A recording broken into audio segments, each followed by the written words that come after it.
Hello, हाय, नमस्कार मंडळी. कसे आहात तुम्ही सगळेजण? हा माझा ॲक्सेंट आहे, हा माझा अँग्लो इंडियन ॲक्सेंट आहे. तुम्ही म्हणाल असा कसा अँग्लो इंडियन ॲक्सेंट? तर अँग्लो इंडियन लोक हे ह्या अशाच भाषेमध्ये बोलतात. तर आज मी तुमच्यासमोर रिव्ह्यू करणार आहे, तो म्हणजे आता नुकताच नेटफ्लिक्सवरती वाजत गाजत आलेला असा जो पिक्चर आहे, जो की सगळ्या पूर्ण नेपोटिझमचा पिक्चर आहे, जो की स्टार किड्सला उचलून घेणारा असा पिक्चर आहे. कडेवरती अंगावरती जोजवण्यासाठी नेटफ्लिक्सने जो काही पिक्चर काढलेला आहे, त्या चित्रपटाचं नाव आहे आर्चीज. अगदी बरोबर, तुम्ही बघता आहात आर्चीज या चित्रपटाचा आजचा रिव्ह्यू. आणि हा माझा नेहमीचा रेग्युलर असा ॲक्सेंट आहे.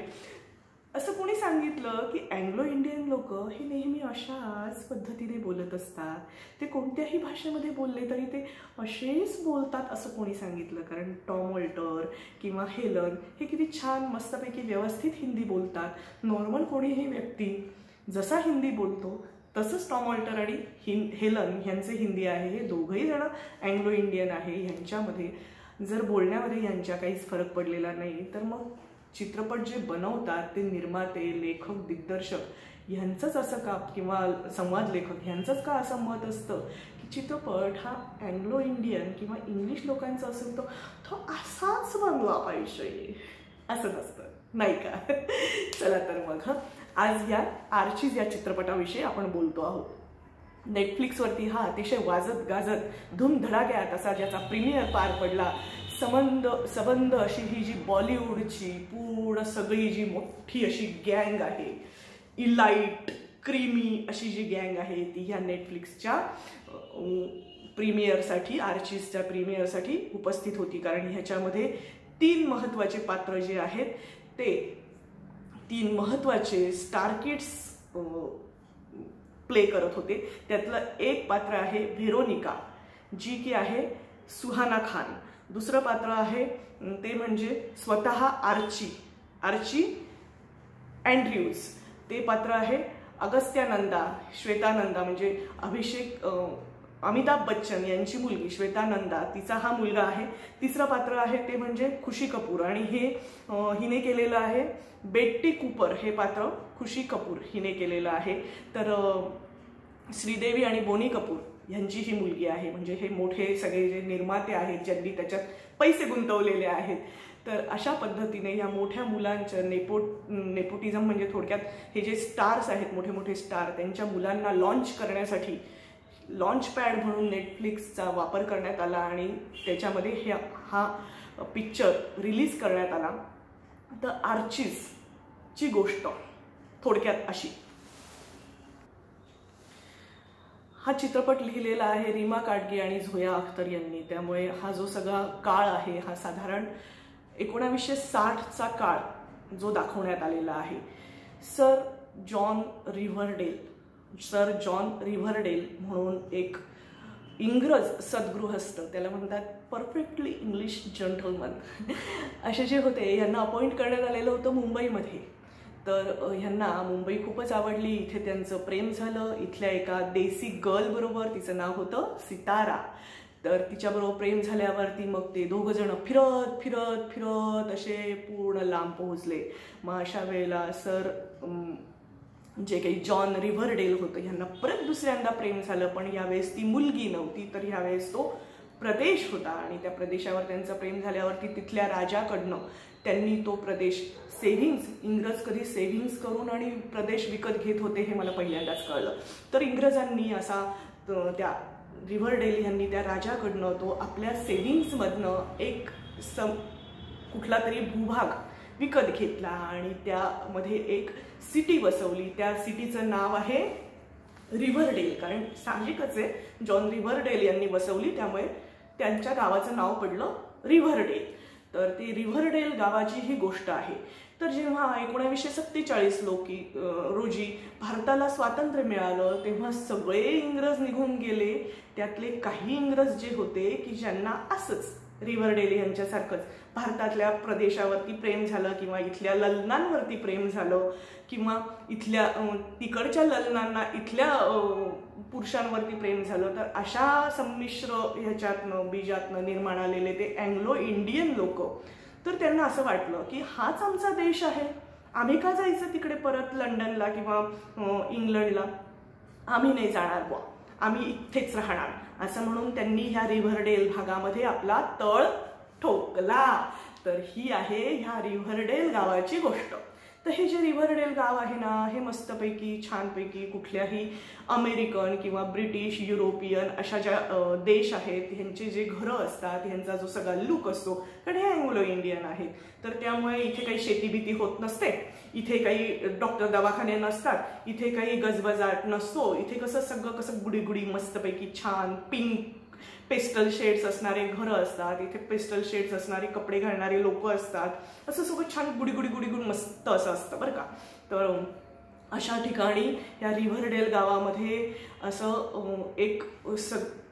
एक नियम आहे की ह्या गावामध्ये कुठलाही मुलगा हा 5 वर्षाचा झाला की त्याच्या नावाने झाड लावण्यात येतं. तर मग असे झाडं प्रत्येकाने, म्हणजे सर जॉन रिव्हरडेल यांच्यापासून सगळ्यांनी ज्यांनी झाडं लावले, तर ते असं मस्त जंगल तयार झालेलं आहे आणि त्या जंगलचं नाव खूप युनिक आहे, ते म्हणजे ग्रीन पार्क. किती युनिक नाव आहे ना. हां, तर असं ते ग्रीन पार्क तयार झालेलं आहे आणि मग ते ग्रीन पार्क जे आहे ना, ते इथल्या सगळ्या लोकांच्यासाठी श्वासोच्छ्वासाचं, इथल्या इकोसिस्टीमचं असं महत्त्वाचं असं भाग आहे. आणि मग हे सगळं जे आहे हे असं छान गुलछबू गुलाबी छान रोजी पिक्चर असताना, अशा पिक्चरमध्ये कुठेतरी काटा असतो गुलाबाला, तसा काटा तर असलाच पाहिजे. तर त्यामुळे तो काटा आहे लॉज. लॉज हा जो आहे हा व्हेरोनिकाचा बाप आहे. हा इथला अतिशय श्रीमंत माणूस आहे आणि त्याची मुलगी 2 वर्षासाठी का गेली होती अमेरिकेला तिलाच माहिती. तर ती गेली होती आणि मग ती आली. हा जो आर्चीज आहे, तर हा जो आहे हा एक तरुण मुलगा आहे जो टुरिस्ट म्हणून काम करतो, टुरिस्ट गाईड म्हणून काम करतो. फारसा काही उद्योगधंदा करत नाही, त्याच्या घरची ट्रॅव्हल एजन्सी आहे आणि तो एक गोंधळलेला माणूस आहे. म्हणजे तो सतत येता जाता जी मुलगी दिसेल तिला फ्रेंच किस देतो. देता जाता म्हणजे किती भारी ना, त्या काळामध्ये किती फ्रेंच किस असे मस्त उपलब्ध असायचे नाही का. हा, आणि सगळ्यात महत्त्वाचं म्हणजे हा लहान मुलांसाठी पिक्चर नाही. हा, फ्रेंच किस वगैरे बघून मुलांच्या मनावरती परिणाम होतील, बालमनावरती विपरीत परिणाम होतील, त्यामुळे आईवडिलांनी दक्षता घेणं. तर पुढे काय सांगत होते मी. हा, तर हा जो आर्चीज आहे हा ट्रॅव्हल एजंट आहे, पण त्याच्याबरोबरच त्याला गाण्याची आवड आहे आणि तो जो बँड चालवतो त्या बँडचं नाव आहे द आर्चीज. आर्चीज म्हणजे त्याची जणू काही गँग आहे. तर त्याच्या गँगमध्ये हे मी तुम्हाला सांगितले, हे नाव माझ्या लक्षात पण राहत नाही. व्हेरोनिका, आर्चीज अँड्र्यूज, बेट्टी कूपर, रेजी, जगहेड, एथेल मग्स असे सगळे ते नावं आहेत. आणि डॉली, तर यातलं हे डॉली म्हणून जे पात्र आहे ना, याला का म्हणून त्यांनी गे दाखवलंय काहीच कळलं नाही. कारण 1960 साली ब्रिटनमध्ये काय किंवा कुठल्याही भागामध्ये काय ही होमोसेक्शुअल असणं किंवा गे असणं हे अजिबातच मान्य नव्हतं. आणि मग ते मॉड दाखवण्यासाठी, तो सगळा काळ दाखवण्यासाठी जे काही उपद्व्याप केलेले आहेत लेखकांच्या जोडीने, ते खरंच बघण्यासारखे आहेत. हा चित्रपट पाहिल्यावरती सगळ्यात महत्त्वाचं मी आधीच सांगून टाकते, हा चित्रपट पाहिला मी बराच वेळापूर्वी, मला मस्त झोप लागली आणि झोप काढून, शांत झोप काढून आणि मग मी हा रिव्ह्यू करते आहे. त्यामुळे मला ते सारखे नावं बघायला होतं आहे, कारण माझ्या ते लक्षातच राहत नाहीये. तर हा जो लॉज आहे ना, तर ह्याच्या मुलीचं नाव आहे व्हेरोनिका. तर ही जी व्हेरोनिका आहे ना, तिला काहीतरी रॉनी पण म्हणतात वाटतं हे लोक. तर ती अमेरिकेहून शिकून आलेली आहे. सगळ्यात महत्त्वाचं बेट्टी कूपर आणि हे तिघांचं त्रिकूट आहे. म्हणजे त्या आर्चीला बेट्टी आणि व्हेरोनिका या दोघी मुली आवडत असतात. तो त्या दोघींमध्ये खूप कन्फ्यूज आहे की त्याला कोणती मुलगी नक्की आवडते किंवा कोणाबरोबर त्याचं प्रेम आहे. त्याचं असं म्हणणं आहे की एका व्यक्तीमध्ये सगळे गुण कसे असू शकतात, त्यामुळे प्रत्येकामध्ये वेगवेगळे गुण असतात, त्यामुळे मला या दोघी जणी आवडतात, मला दोघींमधलं काही ना काही आवडतं. तर असा एक कन्फ्यूज, साधा, भोळा, गावाकडचा असा म्हणता येईल ना, असा मुलगा आहे हा. त्याला उगाच तुम्ही गैरसमज करून घेऊ नका, येता जाता तो फ्रेंच किस करतो म्हणून काय झालं.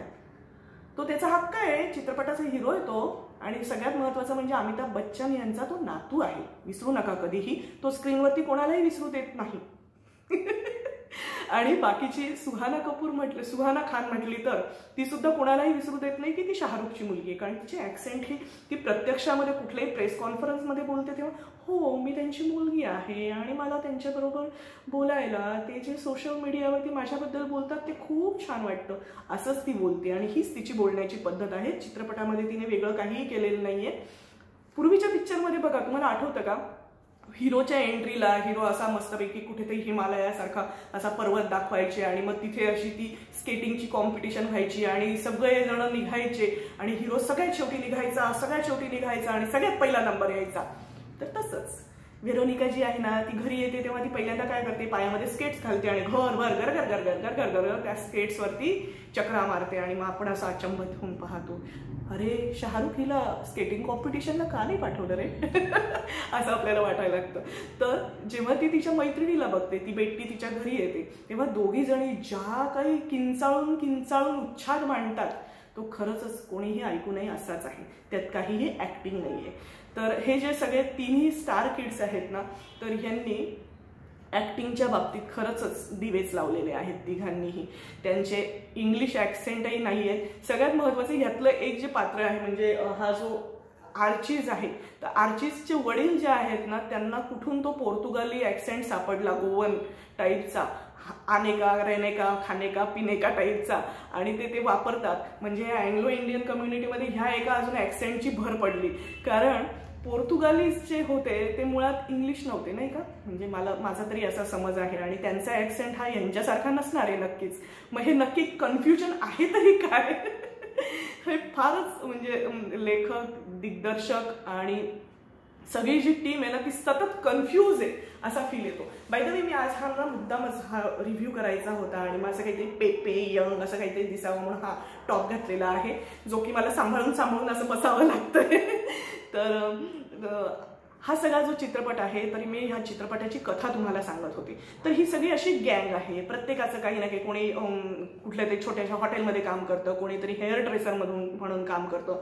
तर हा जो लॉज आहे ना, तर हा त्या विनय पाठकच आहे बहुधा, त्याला पटवतो. तर त्याचा गावातला कोणीतरी हे असतो, काय म्हणतात, काउन्सिल असते, त्या काउन्सिलचा तो मेंबर असतो आणि त्याला तो पटवतो की हे जे ग्रीन पार्क आहे इथे मला एक मोठं हॉटेल उभं करायचं आहे आणि त्याच्यासाठी जे वोट्स लागतील, त्याच्यासाठी जी हे लागेल, किमया लागेल, तर ती तू मिळवायची. अशा पद्धतीने विनय पाठकला तो पैसे देऊन आणि ते मिळवण्याचा प्रयत्न करतो. तर गावातले जे काही ह्या छोट्या मोठ्या हॉटेल म्हणजे ते फूड जॉईंट, त्यांनी ते दाखवलेलं आहे ते अमेरिकन डायनरच आहे ऍक्च्युली, किंवा हेअर ड्रेसर म्हणजे ते जे आपले ब्युटी पार्लर असतात तिथलं ते सुद्धा लुक जो आहे तो सगळा अमेरिकन आहे. तुम्हाला जर 1960s चे वगैरे पिक्चर आठवत असतील तर आठवून बघा. तर याच्यामध्ये कुठेही तुम्हाला भारतीय लोक, त्या काळातली जी भारतीय समाज व्यवस्था असते ती कळत नाही. कुठेही तुम्हाला हे दिसत नाही की हे लोक खातात काय, यांच्याकडे धान्य कुठून येतं, यांच्याकडे भाजीपाला कुठून येतो, यांच्याकडे डॉक्टर्स आहेत का नाही, कारण सगळंच इतकं गुलछबू वातावरण आहे, गुलाबी की त्याच्यामध्ये हॉस्पिटलला वावच नाहीये, लोक आजारीच पडत नाही, सगळेजण आहेत ते मस्तपैकी परफेक्टली फिट अँड फाईन आहेत. तर ह्याने असं सांगितलेलं असतं लॉजने की ती जागा आम्हाला मिळवून दे, ती ग्रीन पार्कची जागा. आणि ती ग्रीन पार्क हा जो आहे म्हणजे ते जे जंगल आहे किंवा तो जो ग्रीन पार्क आहे हे पूर्ण गावाचा जीव आहे, कारण सगळ्या गावाने तिथे झाडं लावलेले आहेत आणि मग तिथल्या सगळे एक हॉटेल वगैरे हे रिकामे व्हायला, त्यांना जास्तीचे पैसे देऊन हे करायला, मोकळं करायला किंवा रिकामं करायला हे उद्युक्त केलं जातं. आणि अशा वेळेला आर्ची किंवा ही बेट्टीच्या वडिलांचं पुस्तकांचं दुकान असतं, तर त्यांना ते पुस्तकांचं दुकान ते भाड्याने घेतलेलं असतं, तर त्यांना दुसरीकडे नोकरी मिळते. आणि या सगळ्यांना कोणालाच जाणीव नाहीये की आपल्या बाबतीत काय घडतं आहे. आणि सगळे जे पॅरेंट्स आहेत ते पण हे सगळं काही रेडी होता आहेत हे सगळं सोडायला.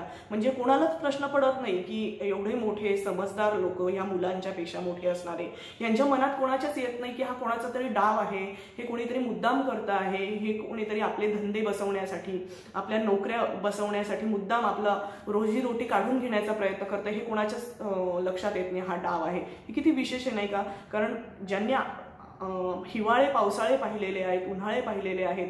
तर अशा लोकांना बरोबर काही कोणी समोरचा जर काही वाईट करत असेल तर त्याचा अंदाज पहिल्यांदा येतो. आपल्या आईवडिलांना आधी जास्त लक्षात येतं आपल्यापेक्षा, कारण त्यांचा अनुभव जास्त असतो. अनुभवाने माणूस समृद्ध होतो. हे तर हे कुठेच दिसत नाही. तर ही जी आर्चिसची गँग आहे ती तर गुलछबू गँग आहे. ते आपल्या आपल्या विश्वातच दंग आहेत. ते काय रॉक करतात, जॅझ करतात, डान्स करतात, बॉल करतात. हे जेवढे इंग्लिश शब्द आणि इंग्लिश मॅनरिझम्स जेवढे काही आठवतील, जेवढे काही सापडतील, जेवढे काही त्यांना पडद्यावरती टाकता येईल तेवढे सगळे त्यांनी टाकून दिलेले. म्हणजे मी तुम्हाला सांगितलं ना, फ्रेंच किस त्यापासून सगळं काही याच्यावरती टाकून दिलेलं आहे, जे रोजी रोजी गुडी गुडी पिक्चर तयार करण्यासाठी लागतं ते.